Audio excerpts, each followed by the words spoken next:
saya selaku JM wilayah wilayah Kalimantan Selatan. Jadi saya dulu bawa anggota Pak Hari Novianto, ini adalah manajer hutan alam yang mungkin banyak wilayahnya bersentuhan dengan area yang dimaksud oleh Bapak Kepala Desa. Ada Pak Jadmiko yang bagian perencanaan dan Pak Rashid juga di perencanaan di kantor JM. Baik, mungkin untuk memulai barangkali Pak, mungkin Inutani 2 di Kota Baru mungkin sudah tahu, sudah lama Pak ya, dari berdiri sudah dari tahun 1964 barangkali Pak, itu masih DPU Perhutani sampai berubah namanya tahun 1975 itu statusnya ke Perseroan PT Inutani 2. Nah, mungkin itu adalah sekilas gambaran saja Pak. Jadi selanjutnya mungkin saya sudah ada paparan Pak wilayah Indonesia sebenarnya banyak Pak, di Kaltara, Kaltim, Parsel, Kalimantan Barat, seluruh wilayah Kalimantan Selatan sudah ada lokasi. Di Kalimantan ya ada lokasi. Selanjutnya mungkin yang ada di Kota Baru, saya fokus di Kota Baru. Itu kita ada izin IUPHK namanya Pak, IUPHK Hutan Alam Pulau Laut namanya, yang itu Pulau Laut, dan IUPHK Hutan Tanaman Pulau Laut. Dan di situ dulu aktif sekali. Kalau lihat dari dari operasionalnya barangkali sejak tahun SK Menteri ya, tahun 2073 itu di Pulau Laut sendiri hampir 206.000 hektar di Pulau Laut. Jadi mungkin hampir sebagian besar Pulau Laut itu adalah konsesinya PT Inutani 2 menurut SK Menteri Pertanian tahun berapa ribu hektar? Di awal Pak, di awal sekitar 206. 206.000 ya? Iya, di awal. Jadi selanjutnya melalui perubahan-perubahan, ada SK Menteri tahun 80 itu di Kalsel menjadi 128 itu menyusun, karena itu kan seiring dengan adanya perkembangan wilayah, terus ada RT RW dan perubahan dari tata ruang, sehingga kebutuhan masyarakat, perkebunan, pemukiman itu dikeluarkan dari area Inutani 2, sehingga area Inutani 2 yang saat ini Pak yang terakhir SK terakhir itu untuk hutan tanaman kita ada yang SK definitif sampai sekarang Pak yang dipegang itu nomor 30 tahun 2006 yang hutan tanaman itu di daerah Pulau Laut Barat sama Pulau Laut Selatan ya, itu ada sekitar 48.720 hektar, 48.720 hektar. Itu berlaku sejak tahun 95, itu berlaku sampai 100 tahun. Terus untuk SK definitif IUPHK Hutan Alam yang yang ada di wilayahnya ada Pulau Laut Selatan, Pulau Laut Timur, termasuk Pulau Laut Utara, itu awal SK definitif tahun 2006 itu ada 40.950 hektar. Nah saat ini ada perubahan Pak, ada SK Lindung. Tahun 2018 itu menjadi kurang lebih 24.695 hektar. Nah ini dari kurun perubahan ini Pak, itu awal mulai Inutani 2 bekerja, bahkan masih logging di hutan alam, itu jalan-jalan itu dibuat oleh PT Inutani 2 untuk jalan-jalan produksi, mengeluarkan kayu atau untuk kayu, karena kita izin IUPHK pemanfaatan kayu Pak, hutan alam. Jadi sekarang di peraturan yang ada Omnibus Law yang sekarang Pak itu kan namanya tidak IUPHK lagi, malah berubah menjadi PBPH. Jadi nanti bentuk izinnya kami itu tidak IUPHK, tidak hanya kayu yang akan diberikan. Ini hanya untuk gambaran dulu Pak, jadi sehingga nanti kita akan masuk ke apa yang disampaikan oleh Pak Kepala Desa. Namanya PBPH itu perizinan berusaha pemanfaatan hutan, jadi kan lebih luas. Apalagi di dalam undang-undang yang baru ini ada P7, P8, P9. Tadi yang dimaksudkan Pak Kepala Desa yang poin terakhir itu adalah nanti di P9 itu mengenai perhutanan sosial. Karena di P24 nanti ada diatur dalam peraturan Menteri LHK itu tahun P9 itu adalah mengatur tentang perhutanan sosial. Di situ nanti ada prosedurnya. Sudah banyak yang sudah kita lakukan, mungkin Bapak bisa cek di Pulau Laut Barat, Pulau Laut Selatan, di Senakin, di wilayah Senakin juga ada, kita di Kaltara, Kaltim juga ada dilakukan seperti itu. Tapi itu dengan verifikasi yang cukup ketat nanti dari pemerintah desa, kecamatan, untuk tingkat untuk perhutanan sosial. Nah, untuk perubahan-perubahan aturan-aturan ini di perusahaan dari pemerintah memberikan peluang yang cukup besar dalam artian tidak hanya pemanfaatan kayu, tetapi bisa dulu kalau di hutan alam hanya menggunakan TPTI namanya Pak ya, tebang pilih tanam Indonesia. Sekarang dimungkinkan namanya sistem multi sistem silvikultur. Jadi boleh hutan tanaman, boleh hutan nanam menebang boleh, terus melakukan kegiatan agroforestry untuk ketahanan pangan juga bisa dimungkinkan. Termasuk misalnya beternak namanya silvopastur, terus silvofishery itu bisa dilakukan semuanya di sini. Ini adalah aturan undang-undang yang diberikan kepada seluruh pengelola hutan di seluruh Indonesia. Nah terus kaitannya dengan hutan alam di Pulau Laut, kita diberikan 24.000, kita ada revisi RKU tahun 2019 Pak. Itu untuk melakukan kegiatan yang namanya menyesuaikan dengan aturan pemerintah ini. Jadi kita membuat RKU untuk pengelolaan hutan alamnya tidak melulu bahwa kita menunggu kayunya, karena memang potensinya sudah berkurang Pak.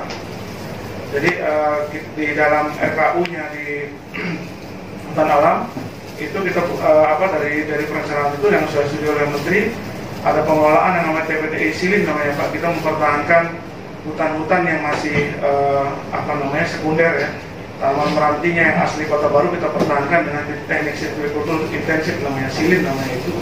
Terus ada juga wilayah-wilayah zonasi yang kita bisa kembangkan untuk tanaman fast growing spesies PAPB, jadi seperti HTI gitu. Terus ada juga tanaman unggulan setempat yang kemarin di situ bisa dilakukan tanaman-tanaman unggulan untuk dikembangkan di situ. Nah, apa kaitannya misalnya dengan jalan alur B ini? Jadi alur B ini, jadi jalan yang seluruh areal yang ada di wilayah Pulau Laut itu dulu dibikin alur-alur. Jadi ada alur A Pak.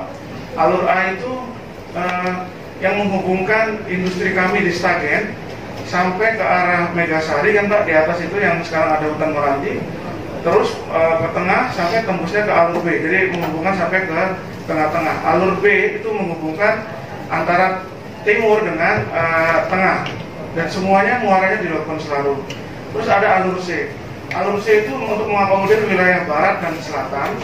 Barat, selatan itu muaranya juga ke muara Tux kita. Ada terminal untuk kepentingan sendiri. Dari dua adalah untuk penampungan kita di termasuk untuk kayu. Sekarang kan kita loading kayu di situ semua. Terus ada alur D, ada alur E, ada alur F itu yang sampai ke Pulau Laut selatan dan Pulau Laut barat itu terkoneksi Pak. Jadi untuk kegiatan produksi dan mendukung kegiatan kelancaran kegiatan Indonesia itu dalam mengelola kawasan hutan. Nah terus yang tadi disampaikan Kepala Desa untuk alur B terkait dengan perubahan RKU kami Pak. Jadi kami dibolehkan BUMN untuk bersinergi dengan perusahaan yang kerjasama dengan perusahaan. Jadi untuk kegiatan THPB mungkin kami juga sudah bersosialisasi di desa Pak ya, di Desa Selaru. Itu yang untuk tanaman unggulan kita kerjasama dengan namanya PT KHBL. Itu rencananya untuk menanam durian Musangking sama pisang ya. Ada pisang, terus ada juga nanti alpukat dan macam-macam. Itu agroforestry sistemnya. Nah untuk yang selebihnya sisanya area itu ada 1.000 hektar. Yang sisanya di hutan alam yang ada kegiatan THPB, ada silin dan sebagainya, termasuk agroforestry, itu kita kerjasama dengan PT Jodin Agro Mandiri. Itu hampir 20.000 hektar ya, 19.900 hektar itu kita kerjasamakan dengan Jodin Agro Mandiri.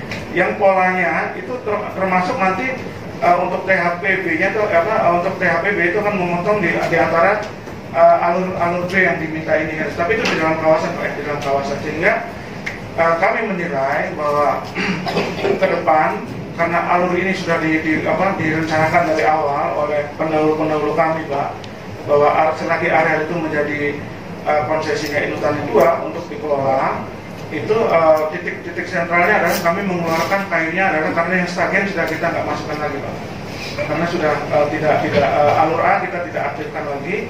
Nah, tapi nanti ke depan barangkali alur A nya ke arah Pulau Laut Utara itu juga akan dikembangkan, karena di dalam RKU itu ada rencana untuk THPB juga, kayak seperti tanaman hati itu bisa eukaliptus, bisa balsa, bisa jabon dan sebagainya. Dan itu akan koneksinya, kita akan tinggal lakukan perbaikan, nanti itu akan terkoneksi semuanya akan masuk ke Lokon Selaru. Jadi kami sebenarnya masih menilai bahwa alur B, kami sudah diskusi juga dengan direksi Pak, jadi karena saya juga terima kasih lebih awal yang diberitahu sama desa, sehingga kami juga sebenarnya kewenangan kami JM terbatas, kami harus terus berkoordinasi dengan direksi karena ini termasuk dengan aset BUMN ya. Jadi kemarin juga ada KJBP yang sudah turun untuk menilai aset-aset ini. Jadi kami sampaikan juga di forum yang terhormat ini juga kami mungkin sebentar lagi kami akan merger Pak. Jadi Pelindo sudah, sekarang giliran Indotani 2. Indotani 2 akan dimerger dari satu, jadi nanti ada Indotani 2 wilayah Sulawesi, wilayah Kalimantan, semuanya digabung jadi satu. Termasuk di daerah ada industri-industri yang ada di Surabaya, di Sidoarjo, sebagainya akan digabung. Jadi Indotani 1, 2, 3 mudah-mudahan akan digabung ini dalam waktu dekat, jadi Indotani 1 nanti leadernya Pak ya. Jadi kemarin ada penilaian aset, ini termasuk juga yang disampaikan termasuk Lokon Selaru, tadi Pak Kadis itu masuk ada SKT yang di jalan tadi Pak ya, itu sudah dimasukkan di dalam penilaian KJBP termasuk aset perumahan dan sebagainya. Jadi untuk alur B, kami melihat dari koordinasi kami dengan direksi bahwa itu masih merupakan kita masih gunakan untuk jalan produktif Pak. Tadi Ketua Dewan tadi sampaikan apakah masih aktif, dan itu pasti masih aktif, akan kita aktifkan itu Pak. Jadi terkait misalnya kemarin ada disampaikan ada demo, ada penutupan. Jadi kalau misalnya kita membuat portal itu sebetulnya kita membatasi itu di area hutan Pak ya. Jadi di APL kita nggak lakukan. Memang itu jalan ada APL-nya. Jadi kalau misalnya saya komposisikan tadi Pak Kades ada 15 kilo, di kita ada sekitar 16, ada selisih Pak ya. Karena kita akan masuk ke arealnya kebunnya BSS. Mungkin Bapak nggak hitung sampai kebun BSS gitu ya. Karena kebun BSS juga ada masuk di area kita. Jadi saya deskripsikan barangkali untuk panjang alur yang B itu, yang dari Lokon kilo 0 itu sekitar 16, selisihnya sedikit di Pak Kades ya, 16,08 kilo. Yang berada di kawasan hutan produksi Pak, itu ada 8,6 km di dalam kawasan hutan produksi Pak ya. Terus saya coba split lagi dari area kawasan hutan produksi ke jalan PU ya, jalan aspal itu sekitar 4,8 kilo. Nah, terus dari jalan PU ke Lokon Pak sampai ke tepi laut itu ada sekitar tepi muara ya, bukan laut, jadi 2,68 kilo. Jadi itu yang karena nanti yang berlaku ketika yang diminta pemilahan aset dari Indotani jual di hutan produksi mungkin akan lebih rumit Pak ya, akan lebih rumit gitu karena itu ada aturannya di P7 dan P8 mungkin itu sudah terbuka, bisa dibaca kan lembarannya banyak sekali Pak, sampai 900 sampai 1000 halaman. Jadi itu nanti ada beberapa poin yang nanti saya tag di sini kenapa jalan itu bisa dimanfaatkan, mungkin bisa menjawab tadi nanti dari Pak Ketua apakah itu bisa ada seperti apa kalau misalnya dilakukan aset, tapi saya juga pendalamannya masih belum ini Pak, jadi nanti bisa sambil berjalan. Terus alur yang satu, yang pertama tadi kita aset yang masih akan menggunakan dalam produksi. Yang kedua itu jalan alur B ini penghubung antara blok rencana kerja tahunan. Jadi kita ada RKT Pak, rencana kerja tahunan itu ya di situ. Nanti kan ada yang tadi sampaikan ada blok, sebenarnya ada, kalau paparannya bisa ditayangkan bisa sendiri. Ada blok namanya tanaman unggulan setempat itu ya di situ dekat alur B, terkoneksi di situ. Nanti ini sementara blok 1 dan blok 2 itu masih di arealnya di area wilayah Pulau Tengah gitu Pak ya. Sehingga nanti sekarang nanti kalau misalnya sampai ke alur B itu nanti akan terhubung itu mungkin 1 tahun atau 2 tahun ke depan itu akan ke arah situ. Jadi alur B akan tetap dipakai.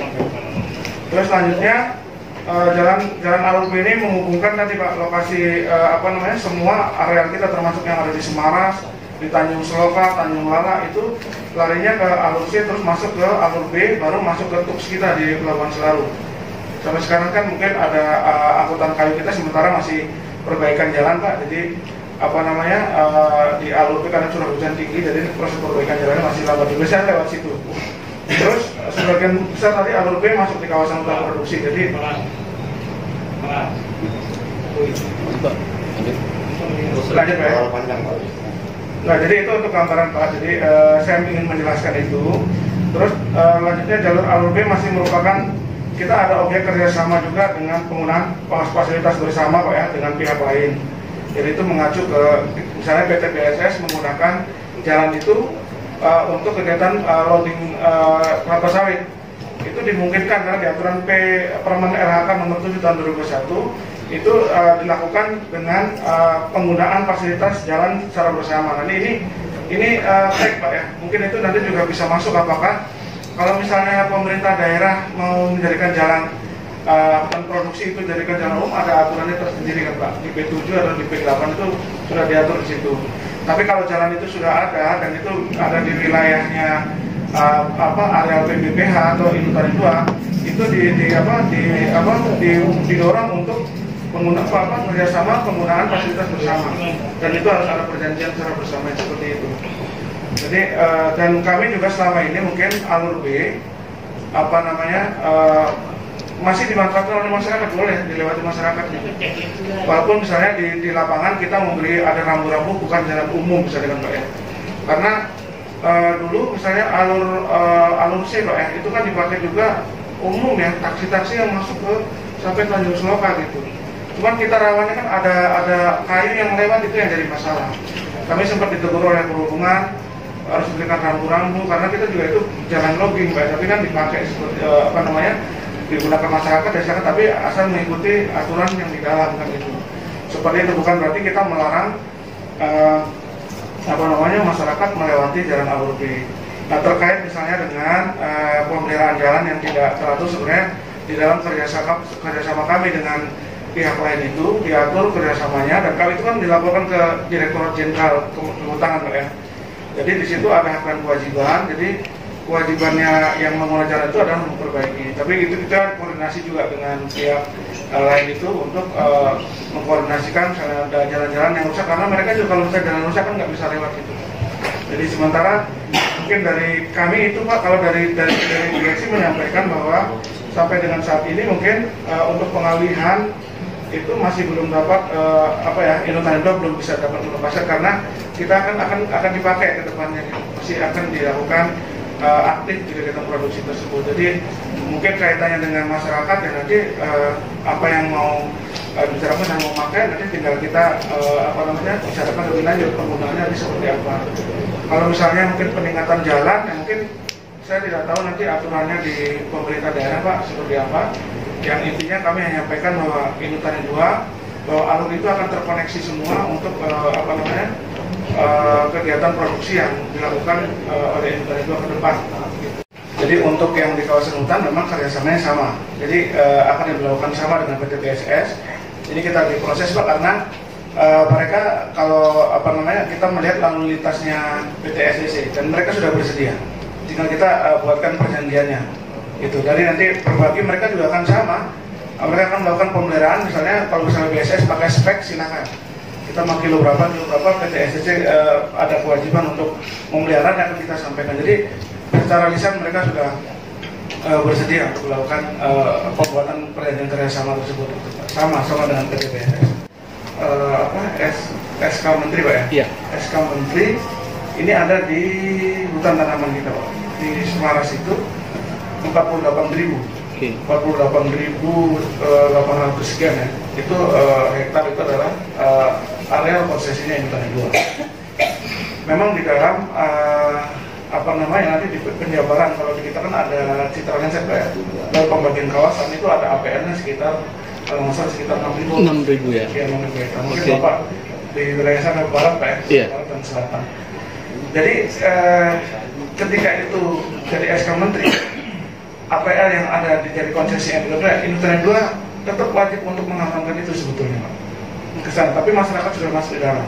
Nah, ini yang saya maksud. Ini yang kita kesana. Jadi kita lebih fokusnya ke tetap Pak, kita ada diskusi dengan kementerian dulu dari Kementerian Kehutanan bahwa itu adalah Inutari itu harus mengamankan juga.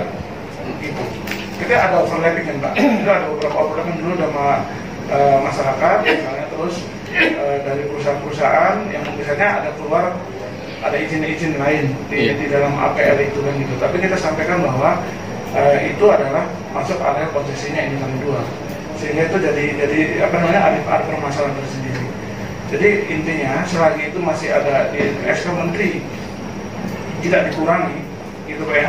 SK Menteri tidak dikurangi dan itu masih tanggung jawabnya Intan 2 diserahkan untuk mengelola, itu menjadi wilayah Intan 2 yang harus dikoordinasikan atau dijaga, dikelola gitu ya. Walaupun dalam pengelolaan terhadap masyarakat ya kita sampaikan ada kerjasama kolaborasi yang selama ini mungkin Bapak Mustaqim wilayah sana pernah mendengar ada permintaan kehutanan seperti itu yang dilakukan oleh perusahaan. Jadi untuk yang APL tadi yang Bapak sampaikan itu adalah masih, kalau saya itu masih di SK Menterinya seperti itu, tidak mungkin kami tidak mengelola itu karena ketika terjadi masalah, dengan satu aja kebakaran Pak di titik APL itu kita langsung ditembak langsung gitu. Bapak itu arealnya Intan itu kenapa tidak dilakukan pengamanan atau dilakukan pemadaman? Makanya sekarang kita cover area semua. Jadi aturan pemerintah sekarang sampai radius 2 kilo dari area kita juga wajib misalnya kebakaran menambah, apalagi di area itu. Jadi misalnya ada hotspot sekarang Pak ya, Bapak ada titik kebakaran itu di area APL, ya kan Pak. Lalu masyarakat di situ yang membaca kan dari pusat itu Pak, pusat tembak ke Polda atau kemana itu langsung ke kita, terkoneksi dengan kita. Nah, itu kita nanti yang di masyarakat itu ada Bapak kenapa nggak aman? Jadi kita ke sana. Jadi selagi bahwa dari SK Menteri cakupan itu area masuk APL itu ya, masuk dalam area Intan 2 wajib mengelola dan memanfaatkan area tersebut. Jadi itu sih Pak Mustaqim ya, pengertian dari saya ya, yang selama ini kami pahami seperti itu. Baik, jalan itu sudah dilakukan Pak ya. Jadi waktu adanya unjuk rasa tersebut, kebetulan saya juga turun ke lapangan Pak, saya meninjau ke lokasi. Dan pada saat itu grader, kemudian ada kontraktornya PT STC itu memperbaiki jalan itu tanpa perjanjian atau apapun, itu mereka sadar sendiri Pak ya, karena mereka menggunakan jalan kami dari baliknya untuk merawat jalan. Kemudian untuk ruas jalan yang di sebelum posnya STC itu yang sebelah kiri itu juga mereka sudah lakukan perbaikan Pak. Di situ ada pelangnya DSR Pak ya, saya perbaikan jalan dari PT STC, jadi bisa ditinjau semua. Kemudian saya sedikit menanggapi tentang unjuk rasa itu Pak ya. Unjuk rasa itu kami juga tidak tahu dari pihak mana, jadi kami datang ke sana, itu ternyata dari masyarakat Pak ya. Dari masyarakat itu berorasi kepada PT BSS, jadi tuntutannya ya dalam hal sawit Pak ya. Jadi mereka itu menutup jalan bukan untuk masyarakat Pak, jadi yang ditutup itu untuk armadanya ini BSS Pak, jadi bukan untuk masyarakat diperbolehkan lewat. Dan seperti biasa kami PT Intan 2 Pak, di mana-mana kami membuat jalan ya sebagai perintis kami, dan kami persilakan masyarakat untuk memakai bebas lewat dengan tetap mematuhi rambu-rambu yang kami buat, karena itu adalah jalan logging. Kemudian seperti pengalaman kami di Kalimantan Utara Pak, kami juga punya APH di sana, ada 3 unit APH dan kami membangun jalan di sana. Di saat tidak dipakai jalan tersebut, tidak terpakai, itu diminta oleh Pemda, Bupati bersurat ke kami, kepada direksi untuk pengalihan aset ya, sebagai aset Pemda. Itu pernah terjadi Pak di tahun lalu dan itu kami berikan Pak. Berikan dulu berupa jalan dan jembatannya jembatan besi Pak.